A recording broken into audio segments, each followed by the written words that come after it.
ritual ko, ano eh, naglalagay ako ng barya sa pako para maramdaman ko yung lupa, kasi pagka sobrang taas ng hype ng crowd, lalo pag nagsisigawan, nawawala ko eh. So pagka yun yung kinakapa ko sa paa ko, yung barya. Tsaka tol, nakuha ko yun sa basta matandang kasabihan. Pagka sa mga stage fright, yun yung ginagamit nilang pang kontra. Nagsa-sound trip ako ng kanta ni Eminem, Lose Yourself. Ritual talaga yun, bago bumatel. Bago bumatel yun, meron. Magdi-jogging ako. The day itself, siguro madaling araw. Tapos, bago ako lumaban, matutulog ako mahaba ng hapon. Tapos gabi yung battle, di ba? So, meron ka ba sir parang ritual, pre-battle ritual? Kung ano yung boxers sinusuot ko na, lahat naman kami may ganun eh. Kumbaga kung ano yung feeling namin na lucky sa amin na sa kasuotan namin na nung last battle suot din namin. Ayun. Dasal. Yun lang talaga, dasal lang talaga. Saka yun, kasi kapag binato mo na lahat sa taas, mawawala na yung kabay. Yun. Hindi siya parang sinasadya, pero nasusuka ako bago bumatin. Nasusuka ako ng parang tubig o ano man. Dati, halimbawa, ito yung susuotin ko ngayon. The night before the battle, suot ko to buo, tapos papractice ako ng 3 rounds. Pag nabuo ko yung 3 rounds na yun, hindi ko na uulitin, tapos kahit pawisan man tong damit, yun pa rin yung isusuot ko bukas. Yun. Pero hindi ko siya ginawa ngayon.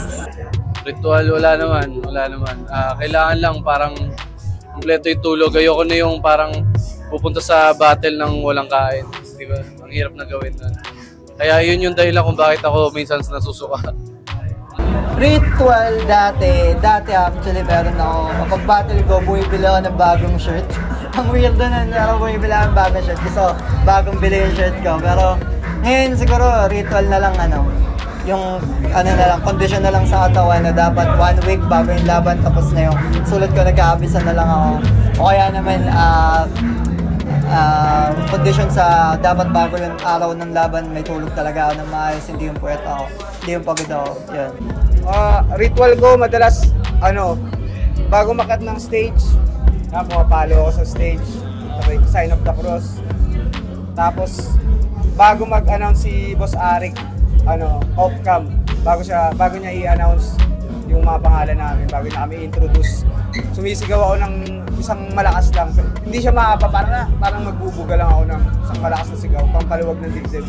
Saka yun, bago umakyat din, siguro halimbawa sa susundan namin na battle, pag mga last round na nung MC na bumaba na, tapos kami na yung sunod, yan, naghihilamos ako, nabasa ko yung bato ko, yung ulo ko, kasi parang nabasa ko rin ng minsan sa internet, magandang activity din siya bago ka sumalang o mag-perform. Ayun, ritual, strepsils. Lagi ako bumibili bago ako bumatil. Actually parang di siya ritual eh. Parang yun lang yung kailangan gawin ng katawan tsaka utak ko eh, para masunod yung gusto kong mangyari. Kailangan ko ng peace of mind.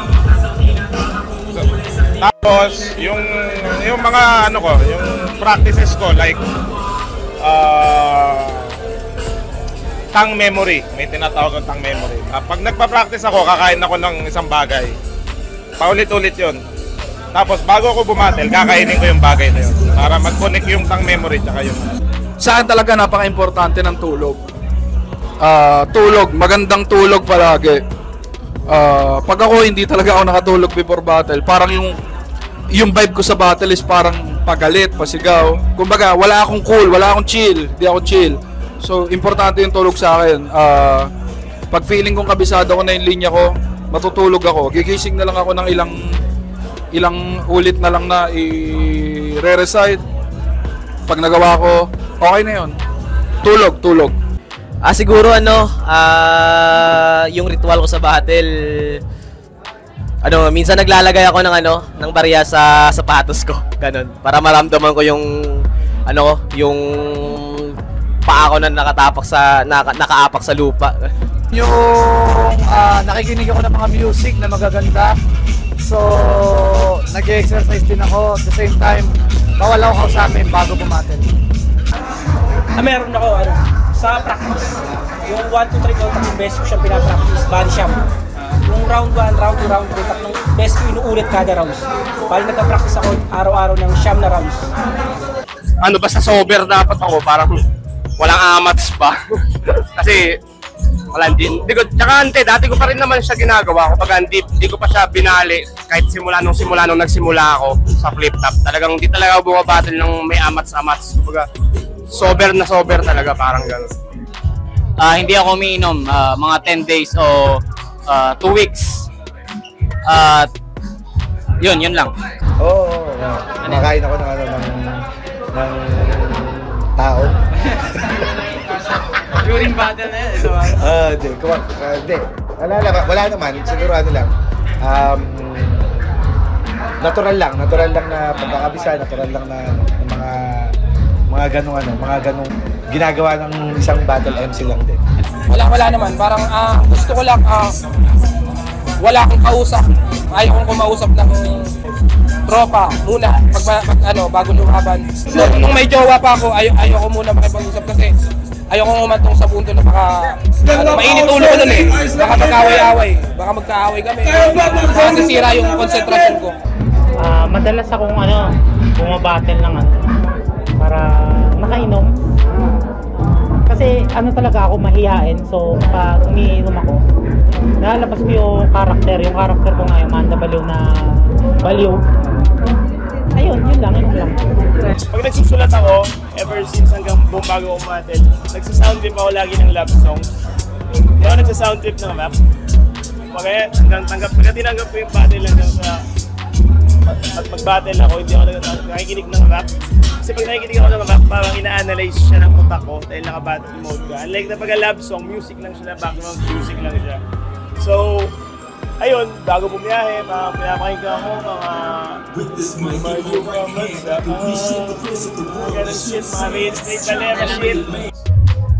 Wala naman masyado. Yung parang pag lang uminom, hindi naman lang uminom, pero yun, wala masyado. Ko bago bumatal, siguro dasal lang. Tapos siguro yun lang. Wala, siguro mas iniisip ko na lang yung lines ko eh. Baga wala kasi akong dasal ka lang syempre bago ka bumiyahe. Wala naman, parang usual lang, nag-construct, kabisa. Usual lang. Ritual, wala namang ritual. Lang. Yun lang, pinaka-dasal lang. Bago bumatel, madalas pahinga talaga, tapos full trip, kinakain ko kung ano yung mga gusto kong kainin, pampagaan ng pakiramdam para pagdating sa battle, sobrang relax, kalmado, ganun.